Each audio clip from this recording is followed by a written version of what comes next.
A health alert ahead of the holidays. Cases of the flu and COVID are climbing. And today, Detroit Medical Center announcing new visitor guidelines for both DMC and Children's Hospital of Michigan after an uptick in flu cases.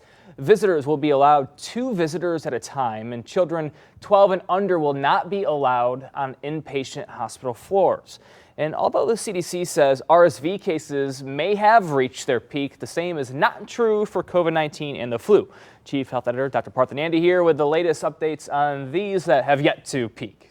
Sorry, Brian. That's that time of the year. It's the favorite time of the year when the respiratory illnesses tend to show up, right? Just like Santa Claus. While the CDC director says the worst may be over for RSV, we still need to keep a close eye on cases of COVID-19 and the flu. Hospitalizations for COVID have steadily increased over the past 5 weeks, reaching 23,432 cases in the CDC's last weekly count. That's the highest number, Brian, since February. However, it does fall short of the rates seen at this time last year, so that's good.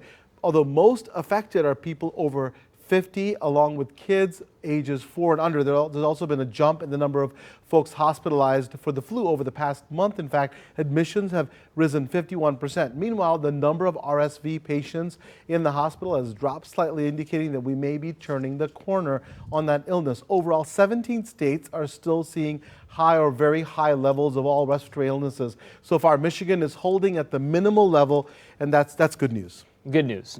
Holding, hopefully for good. That's exactly right. No more than that. So what is the CDC recommending with these heightened illnesses? Yeah, I think here's a key, right, Brian, to prevent more severe disease and increased strain on the healthcare system.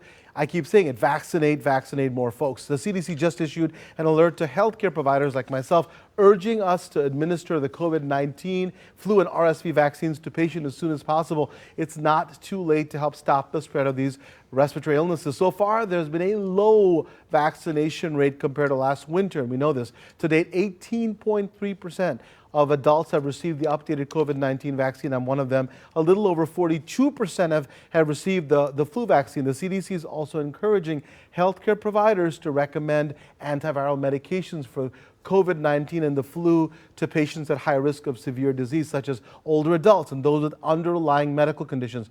And finally, the agency, Brian, is asking doctors to counsel patients about testing and other preventative measures to really protect themselves and others against the respiratory diseases. Some of these tips include, hey, cover your mouth when you cough or sneeze, right? Common sense stuff. Stay home when you don't feel well. Improve your ventilation at home and work. Wash your hands. So while it's important to follow your doctor's advice, you should also be vigilant and be your own health hero. To me, I had a patient today that was not offered any COVID-19 medicine when they came to me like a month later and I said, did you get any medicine when you had COVID-19 infection? No, nobody offered it to him. So we've got to really know as patients to be advocates and say, can I get something to make this last a little less? Let them know it's available, and also testing is important because so many of us are heading home to our relatives for the holidays and we could spread it if we're not elderly and often are ill, and this is the problem. You may be okay, but they could get sick and die.